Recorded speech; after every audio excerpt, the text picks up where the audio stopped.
Hello everybody, welcome back. Thanks for tuning in to another episode of RPG Radio. My name is Winback, and in today's episode of this Grim Dawn build guide, we're finishing up our Vicious Vindicator, which is a lightning-focused, ranged, one-handed, and off-handed caster build that has a lot of focus on unkillable summons and extreme amounts of AoE damage with a pretty decent health bar.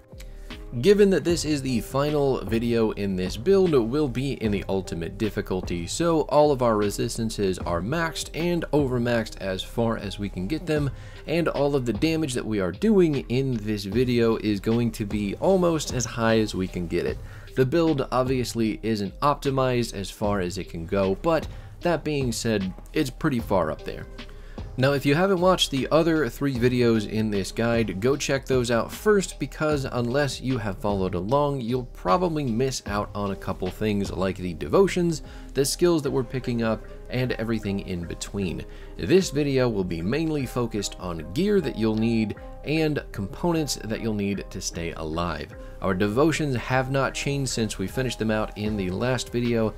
Let's stop beating around the bush though and talk about all of the components that you will need in this build to get your resistances maxed out. You'll also need a few augments because your resistances will take up almost all of your component slots. We have our belt open still, but we could also throw a anti-venom salve over there, or maybe a living armor, or an Ugdenbog leather, but for the time being, I can't really find anything in there that I like for the belt component slot, so it's just sitting pretty with exactly what it is. That said, your first set of components, we're actually going to focus on the weapons, because there are 2 of them, and one of them I can't actually craft yet because I have been screaming through the difficulties of this game and skipping a lot of stuff while building a lot of other stuff. For your main hand weapon, you'll want one of 2 seals that you'll be using in this build, and that is called the Seal of Skies. The Seal of Skies is basically a lightning focused component for your main hand or offhand weapon that will increase your lightning damage and your ability to kick that DPS up another notch. The reason in this build right now that we are using the Hell's Bane ammo instead is because I didn't have enough stupid flowers from Act 5 to build another Seal of Skies. I had one earlier on, but did that dumb thing where you go to the inventor and click keep item instead of keep add-on, and destroyed the seal that I worked so hard to build up. If you don't have the seals figured out, definitely get in gear, go find all of those blueprints, make sure that you have everything unlocked. You can start using these at level 75, so you can use them back in your, back in level 75 if you're still working on video 3, but we equip that to our Exonerator, and that is going to give us access to some decent lightning damage as well as the Electrifying Weapons passive. Electrifying Weapons is a passive that will always be active. It's going to give you a flat lightning damage while buffing your lightning and electrocute damage and giving you a chance to stun a target for just under 1 second long. This is the backup component, but it works really well, and you shouldn't ignore it if you don't have that slot filled out by the Seal of Skies already. The other seal that we're going to be using is the Seal of Corruption. Aether damage is the backup damage type in this build, and the Seal of Corruption is going to give you flat Aether damage while buffing your lightning, Aether, and electrocute damage on top of everything else. It also has a 10% physical conversion to Aether, which isn't the worst thing in the world, and it gives you a flat 44 offensive ability buff. The other thing that this seal is going to do for you is give you the Aether Corruption skill, and that is down on our hotbar. It is that little green skull. It doesn't have a cooldown, and it lasts 5 seconds, but it's going to deal lightning and Aether damage while reducing attack and casting speed of the enemies that are hit. It's doing a decent AoE when we use it, and since it doesn't have a cooldown, it can be spammed, but really this is just kind of my final button in my rotation when I run out of other stuff to press. Given that that's really hard to do with this build because you can slap so many keys so often, it doesn't get a lot of use, but I like the passive stats coming from the seal, and that is the main reason that we are using it. After that is done, we're looking at more defense-oriented components, and you should probably have quite a few of these picked up throughout your playthrough into Ultimate. You probably needed to use a couple in Elite to get those first rows of resistance shred taken care of. But the good news is a lot of these components are pretty easy to get a hold of apart from the living armor and the Ugnenbog leather. The bad news there is that both of those are pretty important because you do lose a lot of poison and acid resistance pretty early on. So, your Ugnenbog leather will be one of your main components. You'll want to farm up for that one pretty quickly, and you'll need a bunch of flowers from Act 5. Once you get this done though, you're getting a 20 poison and acid resistance along with bleeding resistance and defensive ability. This component can go pretty much anywhere, so once you get it done, you only need the one. I put it in my boots, and you can move on to the living armor. Living armor is another piece of, or another component that can go pretty much anywhere, but you'll also be getting chaos resistance, elemental resistance, and offensive ability from living armor.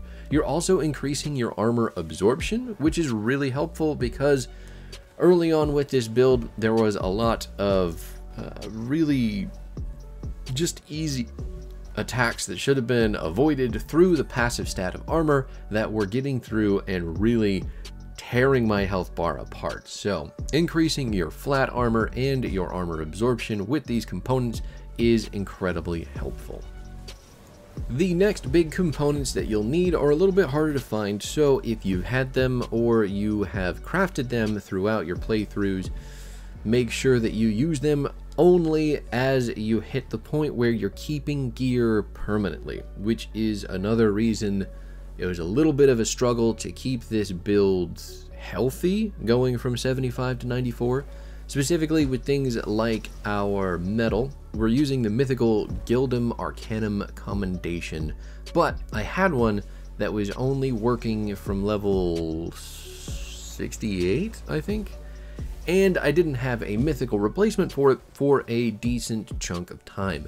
So when we're doing that, you don't want to put a component in that lower level item until you have a replacement for it so that you can destroy the item and get the component back. I know that some of you probably have enough stuff farmed up to funnel all of your resources into making these components, but in this particular playthrough, I am not doing a lot of that because we are pretty resource dry when it comes to making these builds for the videos. That being said, if you're in that boat, remember, hold on to the components until you get a replacement piece of gear, destroy the lower level piece of gear to keep the component, put it on the newer, higher level of gear, and then socket that bad boy so that you can keep it from level 94 onward.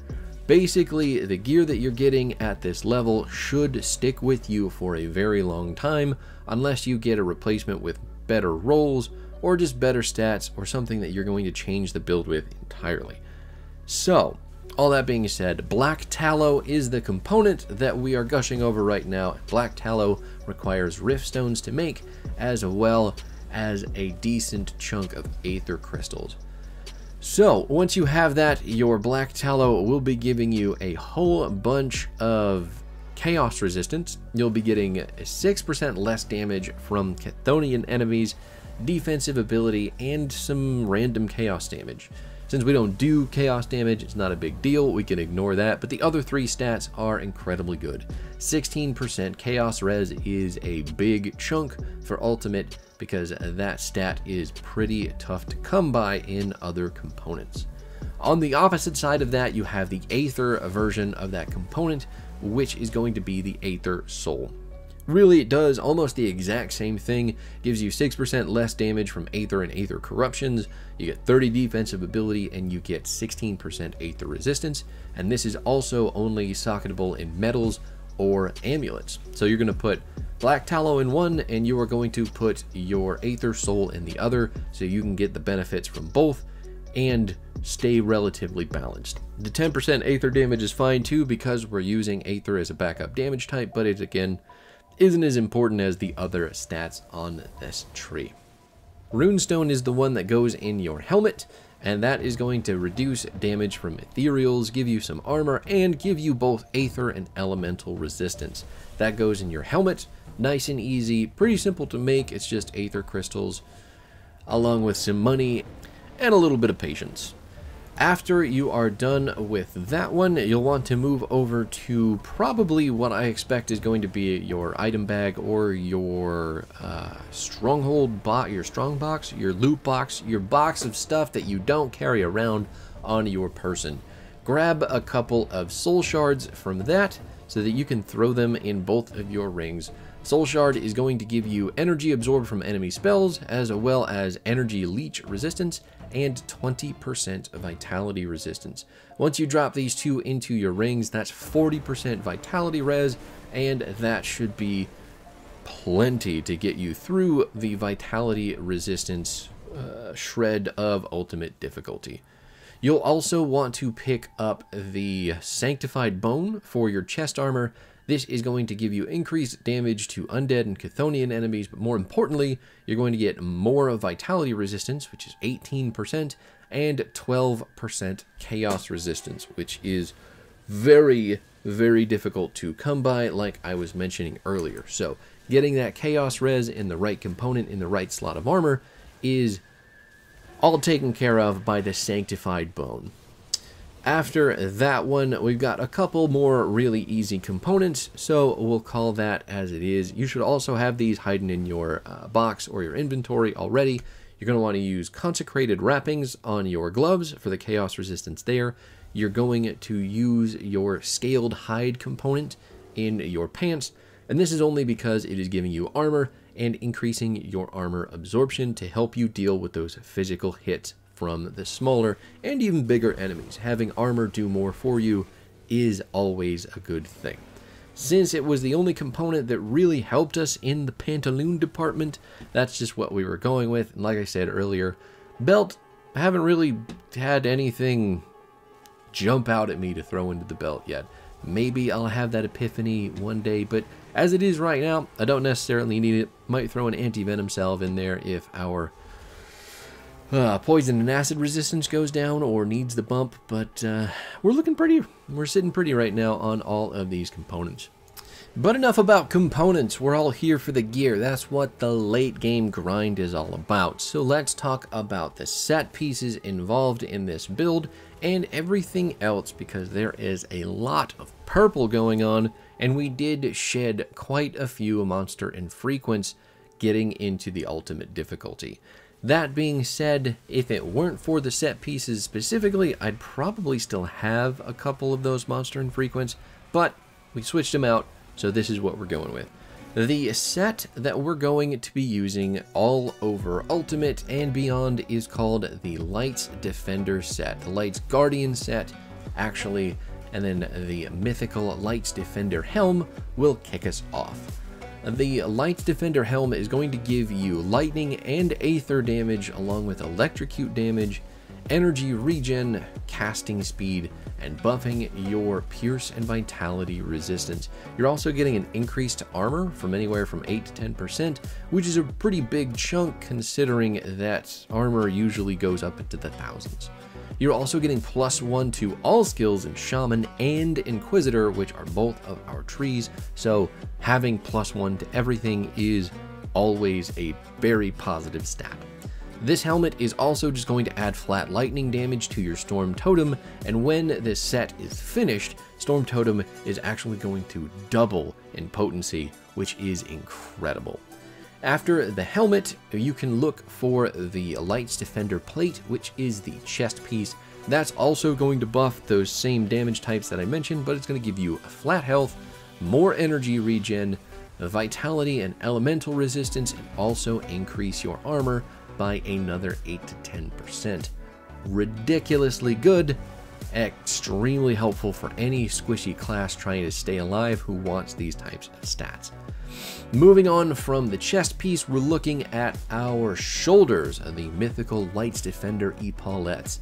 buffing those same damage types for a third time, giving us flat health. This time we're getting a big chunk of offensive ability with our energy regen, and we're getting chaos and elemental resistance to go with that increase in armor. This one is also giving you points into Mogdrogon's Pact, Storm Totem, and Lightning Tether.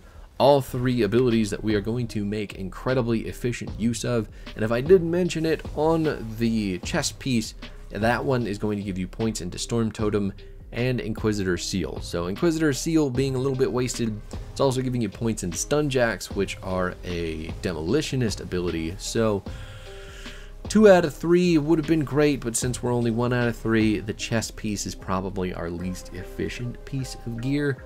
And finally, we have got our Lights Defender Gauntlets, giving those damage buffs, those health buffs, yet again, increasing the armor for a 4th time, and we are getting increases to attack and casting speed, along with poison and acid resistance, piercing and, no, not piercing, just bleeding resistance, as well as 2 points into our main damage ability, the Storm Box of Elgaloth. This whole set actually provides so many points into the Storm Box that since we had it maxed out already, we're going to be able to remove a bunch of points from it because it is overmaxed and dump those into our either Wind Devil or Storm Totem or any number of other abilities that you feel like need the extra points in Ultimate. That being said, I put them in Wind Devil specifically so I could get that one maxed out. Basically, any damaging ability in our rotation got its points maxed out with the extra points that I had from overmaxing our Storm Box of Elgaloth, which is really, really handy. With the gloves though, we're going to be able to complete the set so we can go over the set bonuses. At a 2 set, any 2 of those pieces, you're going to get a 5% increase to defensive ability and a 35% increase to energy regen. Basically, we're an unlimited battery of energy with this build, so even though we are smashing buttons all the time, casting numerous spells at every avenue, we will never run out of energy, and it is an incredible feeling. At your 3 set, you're going to get an 18% increase to health. You're getting 90 offensive ability, which is incredible for getting your crits off more often. You're going to increase your armor absorption by 15% as well, and you are going to get another 3 points into the Storm Box of Elgaloth. At your 4 set, you are getting another 3 into Storm Totem, and it is going to give you an additional summon to the Storm Totem button. Now what this means is that you are going to summon 2 Storm Totems every time that you hit the summon button. So we still have a 3 totem limit when we cast this ability, but every time that we cast it now, we're basically doubling those little lightning towers and dealing double the damage every time we push the button. It is insanely useful, and watching them go all the time just warms my bones. We're also getting a base lightning damage increase to Storm Box of Elgaloth, so we're dumping even more lightning damage into our nuclear taser button, and that in and of itself is just, it just works perfectly. The final thing that you're getting from completing this set is a summon, which lasts for 15 seconds, cannot be killed, and you can summon 3 of them at a time. This is the Storm Shard summon, and it's just a big lightning rock that you will lay down wherever you want, and they are going to scale with player damage bonuses, just like our Wind Devils. None of the pets in this build are going to work off of pet bonuses, so everything that your player is buffing and increasing all of those damage types that you are funneling all of your effort into with this build are going directly into your Storm Shards, your Wind Devils, your Storm Totems, and they are going to be annihilating people because of it. Storm Shard specifically, when you summon it, it is going to Now the Storm Shard itself, the way that it deals damage is a big circular AoE all around it. It is a big lightning nova that is going to be dealing lightning and electrocute damage, and everything that gets hit is going to have its damage reduced by 10% for 2 seconds. Basically, the combination that I'm working with right now playing this build is every time that I am summoning a Storm Totem, I am summoning a Storm Shard right in between them, and then we're using those in between us and the enemies so that they can start tearing people up while I have my lightning tether going on between everybody as they make their way over. While they're getting through their summons and all of the consistent damage from my storm box, they're getting slowed down by our Word of Pain, and things are just terrible for big clumps of enemies because they have a lot of stuff to get through, and since lightning is just shooting out of every orifice and every single corner of the map, it is impossible to die. It really, really feels that way. You can actually craft the helmet. Go to the blacksmith instead. Don't go to the gambler. The gambler is just there to break your heart.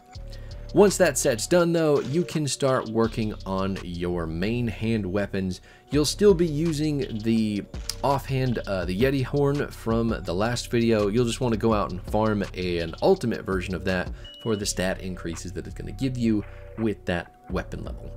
But your main hand weapon is going to be the mythical Exonerator. Exonerator is a single hand ranged weapon that's dealing lightning and electrocute damage. It's getting a buff to crit damage, buffing your damage types other than Aether, and you are going to convert anywhere from 12 to 18% physical damage into lightning damage.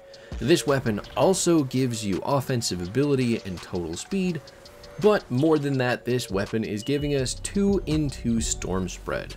Storm Spread is one of the abilities that is going to activate off of our newly discovered ranged auto attacks that we found from the last video, and Storm Spread is the basically shotgun usage of lightning out of our main hand weapon. The other really cool thing about this weapon is that it comes with its own passive ability or activated skill, and this is going to activate 100% chance on critical attack, which, as you will remember, the Shepherd, Altos, the Shepherd of Storm, his ability is also going to activate 100% chance on a crit. So these two things can basically activate in tandem with each other, but Chain Lightning is the ability that comes with this this weapon, and it's going to do exactly what Chain Lightning does. Deals lightning damage, and it's going to bounce up to 5 targets. It's only just got a 2.5 second skill recharge. So at the end of the day, the Chain Lightning can go off pretty often still, and it can go off in tandem with your devotion abilities, but this gun is very good for all the stats that it provides. It may be our very hard to replace gun, though I don't think it will be irreplaceable. I think if we can find another weapon that offers a little bit more in terms of the stats that it's buffing, the points that it's providing for our abilities, and maybe a better skill or a more active skill, we might still swap it out. For the time being though, just remember the mythical Exonerator is going to deal a lot of damage for you in Ultimate, and it is still a workhorse of a weapon. After you've got your gun, you are going to look for leggings, your mythical leggings of Arcane Currents. These are the pants that we were able to replace the last set with, because pants are really tough to come by for some reason. These pants are giving Aether, Elemental, and Burn, Frostburn, Electrocute buffs. Being that lightning is an elemental damage source, that elemental damage is plenty good. Getting the Aether buff too, always good, even though it is a minor damage source for this build. You can't say no to getting increases in any type of damage that you can do. We're also getting flat defensive ability and move speed from these pants, along with the ever coveted physical resistance for our ultimate excursions. After the physical resistance though, you're getting poison and acid resistance, and that comes in a very big chunk of anywhere from 27 to 39%. You're also getting a reduced freeze duration, which is something that we're sorely lacking in this build, because even our reduced stun duration isn't as high as it should be. But given that this build is pretty mobile and that we're trying to stay away from a lot of enemies that will freeze us in their melee zone, things are typically okay as long as you're doing the right amount of kiting, not getting surrounded, and not getting just dumpstered by a lot of freezy enemies. After that though, you're going to get 2 points into Raging Tempest, which is a Wind Devil ability, and another 2 points into Stormbox of Elgaloth, letting you further remove points and put them into other abilities in this build. It also comes with a granted skill of its own called Elemental Seal, and that is a 33% chance when you are hit to drop a big ol' circle of elemental damage with a 1 in 3 chance to deal burn, frostburn, or electrocute damage on top of the elemental damage that you're doing as well. It's basically just extra damage.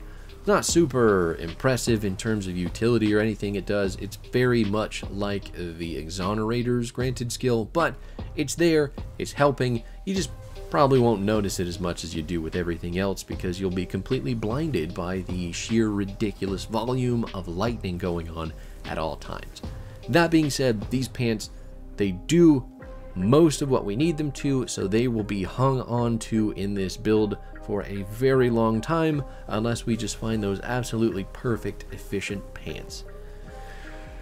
After the pants, head back to the blacksmith, or maybe before you do anything and you are done with your Light's Defender set, talk to the blacksmith about the White Lotus Belt. The White Lotus Belt is a blueprint that you will pick up as soon as you reach the reputation, I believe, with the Ugenbog Coven. But the White Lotus Belt is going to give you flat health. It's going to give you a % health buff after that.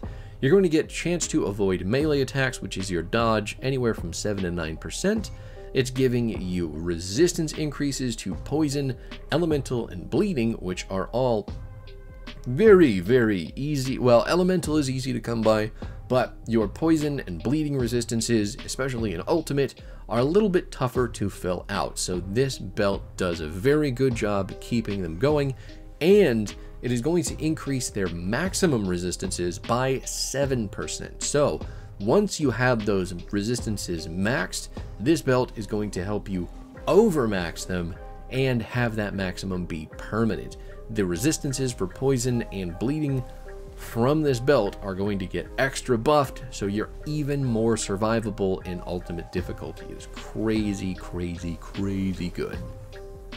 Finally, you're going to get +3 points into the Word of Renewal, which is your heal button, and having extra points in your heal button is never a bad thing.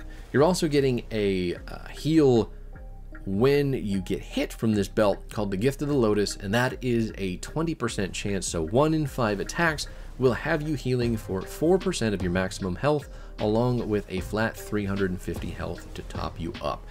It's just a perfect belt. It is so wonderfully balanced and incredibly helpful. If the only reason I can say not to take this belt on this build or build similar to it is if you already have your poison and your bleeding resistances maxed out and you don't need the healing, go ahead and skip White Lotus. If you have a belt that is doing more damage, or you have something that's filling out a specific utility in the build that you're going for, you can skip the White Lotus. But as far as belts go, seeing as how they're mostly an afterthought, I think, in terms of a lot of gear, this one is just mwah, chef's kiss. Would recommend. 10 out of 10. Finally, for our boots, we have got the Stormbearers. These are only available at level 94. They're an ultimate piece of gear, but they're going to be buffing fire, lightning, burn, and electrocute damage, as well as giving you some more defensive ability and movement speed with that physical resistance just right there in the middle, and buffing your vitality and elemental resistance as well. The kind of sad part about these boots is that instead of giving us damage in the lightning weapon, just giving us flat lightning damage, they're actually giving us lightning retaliation damage along with fire retaliation damage. It's not really a retaliation build, so really these stats are a little bit wasted when it comes to the damage that we want to do, but it's not like we're not getting hit ever, right? So enemies are taking damage from these boots. It's just not going to be very noticeable. You're also getting another +3 to Maelstrom, which is a Wind Devil Mastery modifier, and having more points into anything that is a main damage source for the build is never a bad thing. The granted skill from these boots activates on a chance to hit of 33%, so basically 1 in 3 times that you are hit with these boots, you will have a 4-meter radius of lightning and electrocute damage with a 15% chance to stun for 1 second, and converting 3% of that retaliation damage into attack. So the retaliation damage that comes along with the boots is turned into more damage for this Storm Field ability. It's just kind of, it's just on the lower end of stats for these boots. They do the right amount of damage, they buff the right things, but they're certainly less efficient. So if you find a pair of boots that you think are going to be more helpful, such as like the Time Walkers, or something with more defensive stats, or even the opposite direction, something that gives you such ridiculous buffs to your main abilities and your lightning damage, go with those. I think Stormbearers are a very middle of the road boot for this build, so you don't have to worry about finding these. If you never do, I wouldn't think it's going to be a make or break for the build. As far as your rings go, we have got number 1, the mythical Glyph of the Storm Witch. It's dealing flat Aether damage. It's giving us some flat Aether damage while buffing lightning and Aether and electrocute. It's going to convert anywhere from 20 to 30% of our Aether damage, though, into lightning damage. So our secondary source of damage, which also has a pretty big chunk of damage in there, is getting converted into our main source of damage. Again, just making us completely nuclear.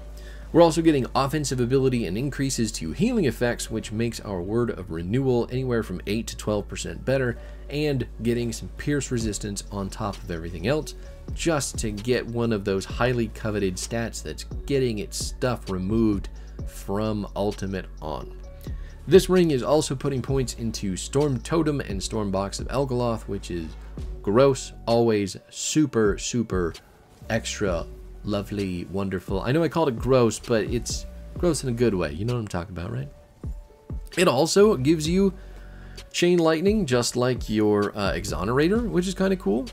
So the ring and the gun go really well together, and they're both on a 2.5 second skill recharge. The only trouble is the ring is only on a 20% chance on crit, whereas the gun is a full 100% chance on crit. So you can't double chain lightning all the time in tandem.